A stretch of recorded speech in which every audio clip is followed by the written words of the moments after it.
Shalom, my brothers and sisters in Yahuwah Elohim, and welcome to our next adventure in the Book of Jasher.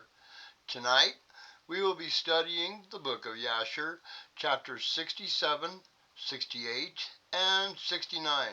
So if you've got a Dead Sea Scrolls book or a Apocryphal book, go ahead and grab it, and we will get started this evening. Hope everybody's having a great week. Welcome.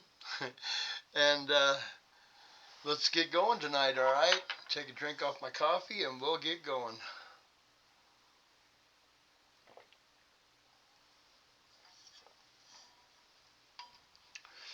Alrighty then. Alright. Y'all ready? All comfy? Got your favorite pillow all snuggled up on the couch? Alright, gang. Let's get started then. Chapter 67, the Book of Jasher. There was a man in the land of Egypt of the children of Levi, whose name was Amram, the son of Kohath, the son of Levi, the son of Israel. And this man went and took a wife, namely Jochebed, the daughter of Levi, his father's sister. And she was 126 years old, and he came to her. And the woman conceived, and gave birth to a daughter, and she called her name Miriam, because in those days the Egyptians had embittered the lives of the children of Israel. She conceived again, and gave birth to a son, and she called his name Aaron. For in the days of her conception, Pharaoh began to spill the blood of the male children of Israel. In those days Zepho died, the son of Eliphaz, the son of Esau, king of Shittim. Janus reigned in his stead. And the time that Zepho reigned over the children of Shittim was 50 years, and he died, and was buried in the city of Nabnah, in the land of Shittim. And Janus, one of the mighty men of the children of Shittim, reigned after him for 50 years. It was after the death of the king of Shittim that Balaam, the son of Beor, fled from the land of Shittim, and he went and came to Egypt to Pharaoh, king of Egypt. Pharaoh received him with great honor, for he had heard of his wisdom, and he gave him presents, and made him a counselor, and praised him. Balaam lived in Egypt in honor with all the nobles of the king, and the nobles exalted him, because they all coveted to learn his wisdom.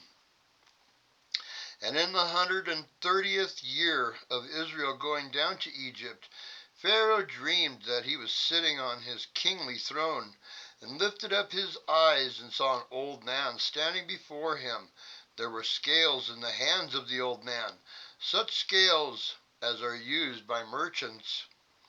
And the old man took the scales and hung them before Pharaoh. And the old man took all the elders of Egypt and all its nobles with great men, and he tied them together and put them in one scale. And he took a milk kid and put it into the other scale, and the kid's weight surpassed all. And Pharaoh was astonished at this dreadful vision, why the kid should surpass all. And Pharaoh woke, and behold, it was a dream. Pharaoh rose up early in the morning and called all his servants and related to them the dream. And the men were greatly afraid. And the king said to all his wise men, Interpret, I pray you, the dream which I dreamed, that I may know it. Balaam, the son of Beor, answered the king and said to him, This means nothing else but a great evil that will spring up against Egypt in the latter days. For a son will be born to Israel, who will destroy all Egypt and its inhabitants, and bring forth the Israelites from Egypt with a mighty hand. Now therefore, O king, take counsel on this matter, that you may destroy the hope of the children of Israel and their expectation, before this evil arises against Egypt. And the king said to Balaam, And what shall we do to Israel? Certainly after a certain manner did we at first counsel against them, and could not succeed over them. So now you also give advice against them, by which we may succeed over them. Balaam answered the king, saying, Send now, and call your 2 counselors, and we will see what their advice is on this matter, and afterward your servant will speak.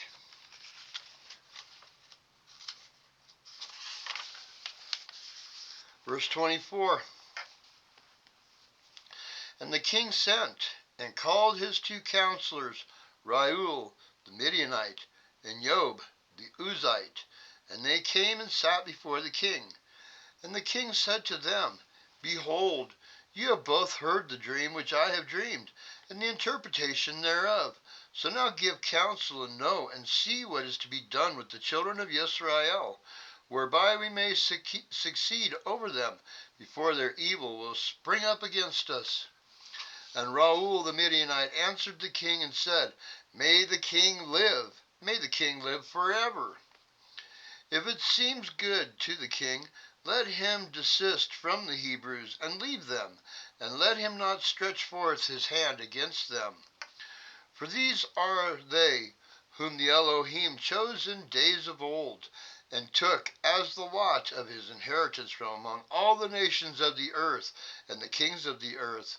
And who is there that stretched his hand against them with punishment, of whom their Elohim was not avenged? Certainly you know that when Abraham went down to Egypt, Pharaoh the former king of Egypt saw Sarah his wife, and took her for a wife, because Abraham said, She is my sister, for he was afraid that the men of Egypt should kill him on account of his wife. And when the king of Egypt had taken Sarah, then Elohim struck him and his household with heavy plagues, until he restored to Abraham his wife Sarah. Then was he healed.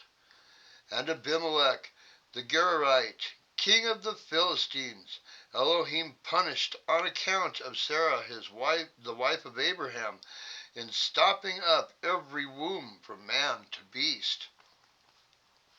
When their Elohim came to Abimelech in the dream of night, and terrified him in order that he might restore to Abraham Sarah, whom he had taken, afterward all the people of Gerar were punished on account of Sarah, and Abraham prayed to his Elohim for them, and he was entreated of him, and healed them. And Abimelech feared all this evil that came on him and his people, and he returned to Abraham his wife Sarah, and gave him many gifts with her. He did so also to Isaac, when he had driven him from Gerar, and Elohim had done wonderful things to him, that all the watercourses of Gerar were dried up, and their productive trees did not bring forth. Until Abimelech of Gerar, and Ahasuerus, one of his friends, and Pichol, the captain of his host, went to him, and they bent and bowed down before him to the ground. They requested of him to petition for them, and he prayed to the Elohim for them, and the Elohim was entreated of him, and he healed them. Jacob also, the plain man, was delivered through his integrity from the hand of his brother Esau, and the hand of Laban the Syrian, his mother's brother, who had sought his life, likewise from the hand of all the kings of Canaan, who had come together against him and his children to destroy them. The Elohim delivered them out of their hands, that they turned on them and struck them. For who had ever stretched forth his hand against them without penalty? Certainly Pharaoh the former, your father's father, raised Joseph, the son of Jacob, above all the princes of the land of Egypt, when he saw his wisdom. For through his wisdom he rescued all the inhabitants of the land from the famine. After which he ordered Jacob and his children to come down to Egypt, in order that through their virtue the land of Egypt and the land of Goshen might be delivered from the famine. So now, if it seems good in your eyes, cease from destroying the children of Israel, But if it be not your will that they shall dwell in Egypt, send them forth from here, that they may go to the land of Canaan, to the land where their ancestors sojourned. And when Pharaoh heard the words of Jethro, he was very angry with him, that he rose with shame from the king's presence, and went to Midian, his land, and took Joseph's stick with him. And the king said to Job the Uzite, "What do you say, Job? And what is your advice respecting the Hebrews?" So Job said to the king, "Behold, all the inhabitants of the land are in your power. Let the king do as it seems good in his eyes." And the king said to Balaam, "What do you say, Balaam? Speak your word, that we may hear it."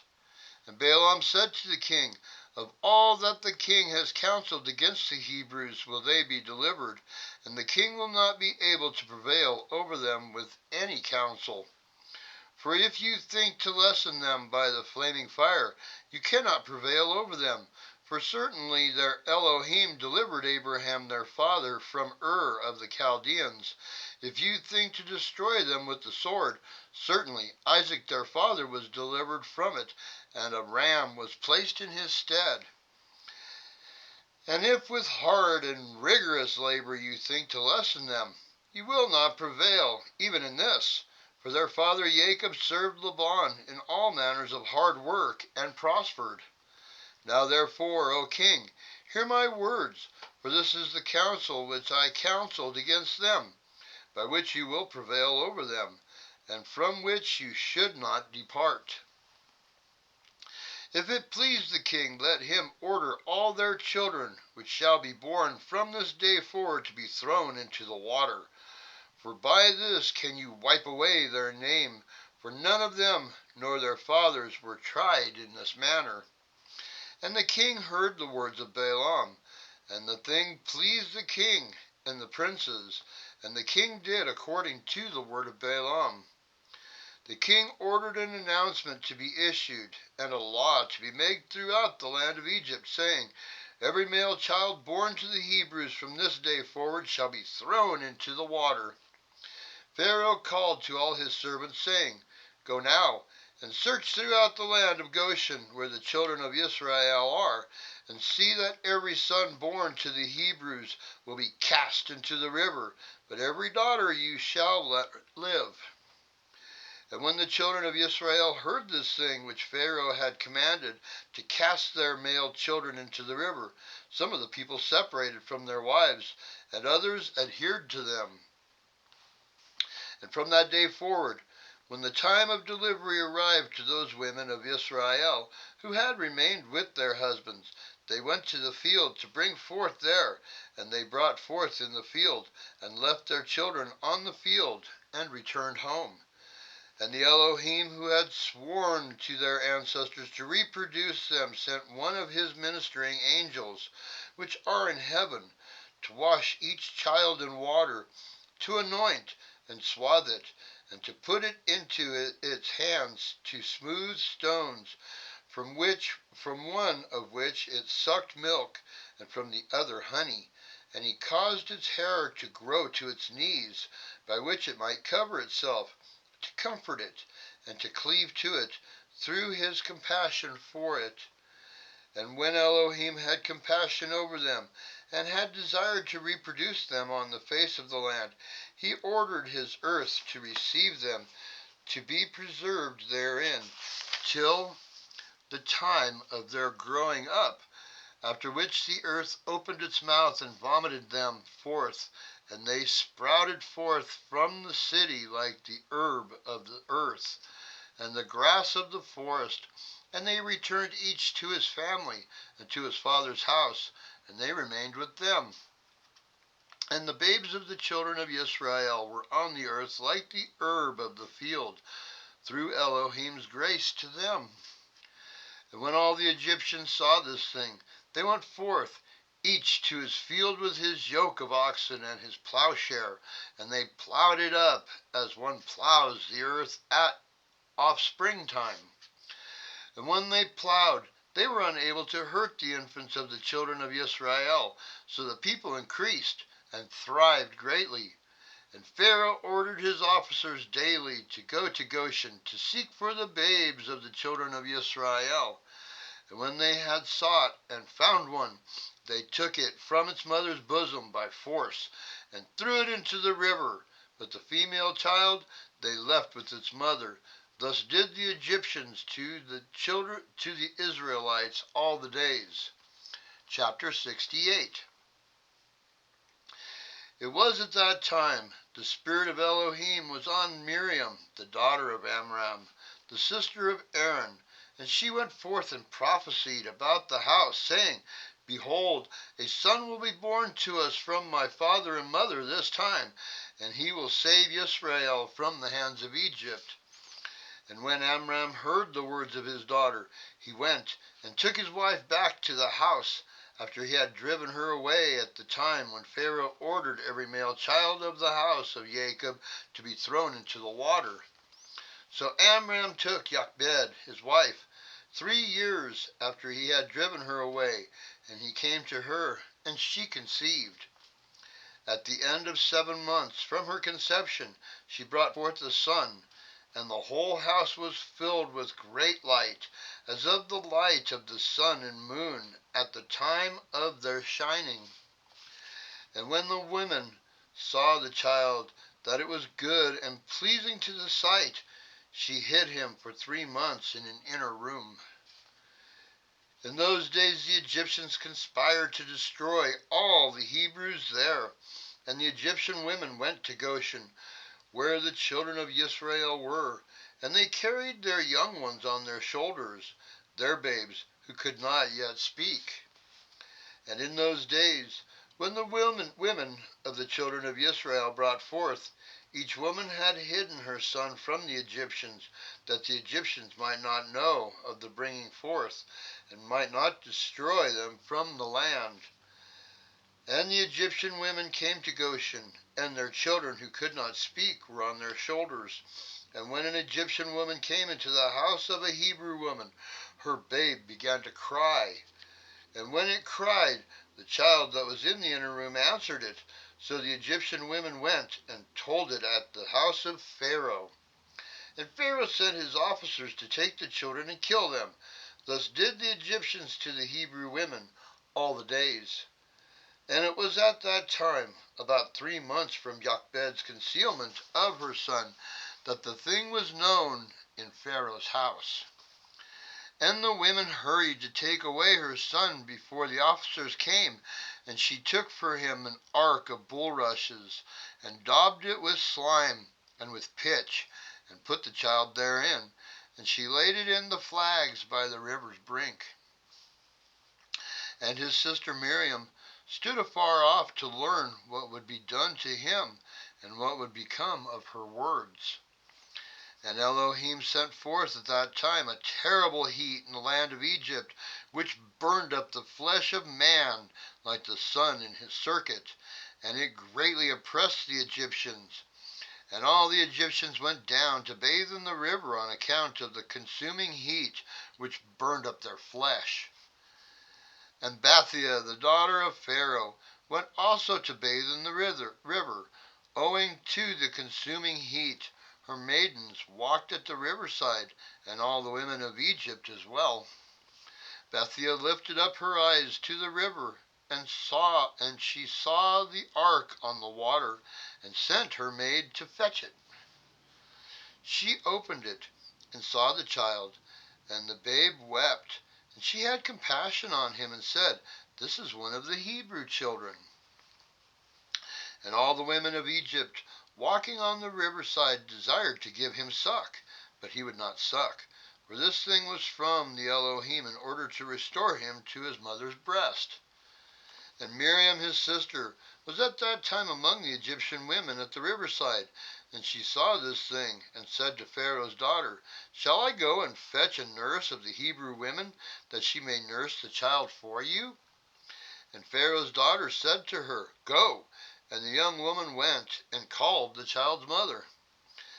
And Pharaoh's daughter said to Jochebed, Take this child away and suck it for me, and I will pay you your wages, 2 bits of silver daily." And the woman took the child and nursed it.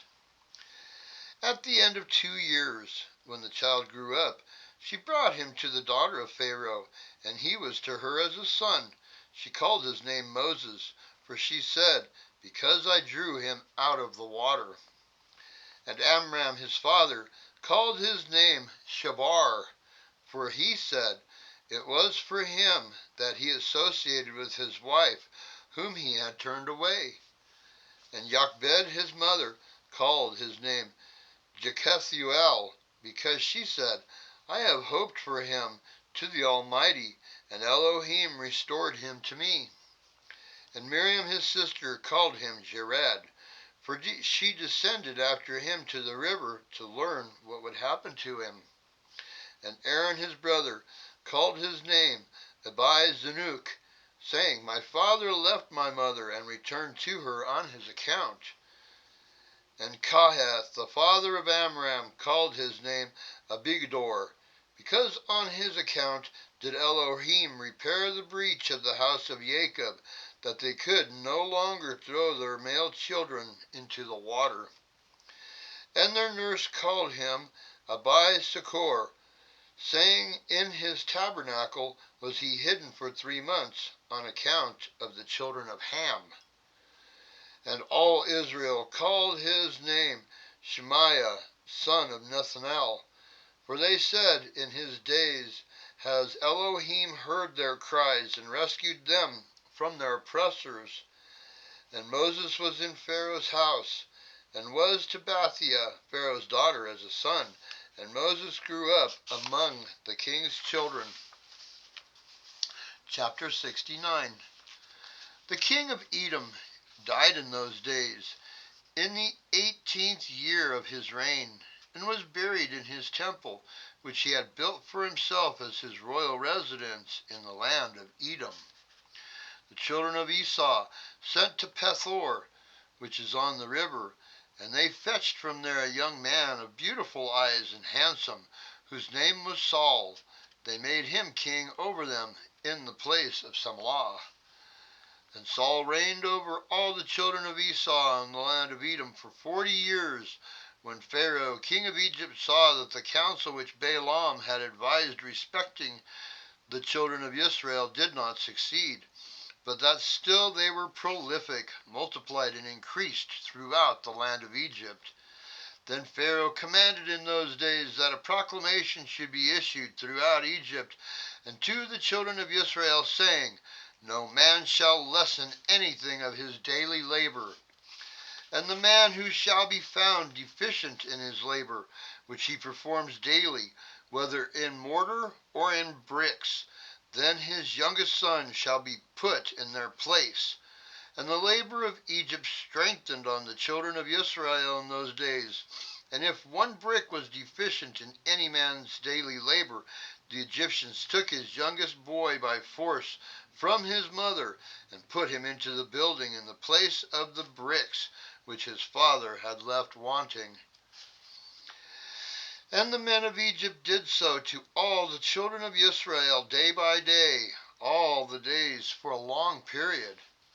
But the tribe of Levi did not at that time work with the Israelites their brothers from the beginning, for the children of Levi knew the cunning of the Egyptians, which they exercised at first towards the Israelites. And that's the end of chapter 69. Wow, that was pretty action-packed. Learned about Moshe's birth and how they hid him and how they saved him from Pharaoh. And we learned a little bit about the king of Edom dropping dead. And yeah, there's a lot there, huh? It's pretty good. All right, gang. Well, thank you for joining me this evening on our adventure through the Book of Jasher. The Book of Jasher is pretty fun. I guess that's all I've got for you tonight. So I guess we will see you again on Shabbat for our very last study in the book of Devarim. Deuteronomy. All right? All right, gang. Y'all have a great rest of your week, and we will see you on Shabbat. Bless each and every one of you that are searching and seeking for wisdom and knowledge with our Elohim. Shalom.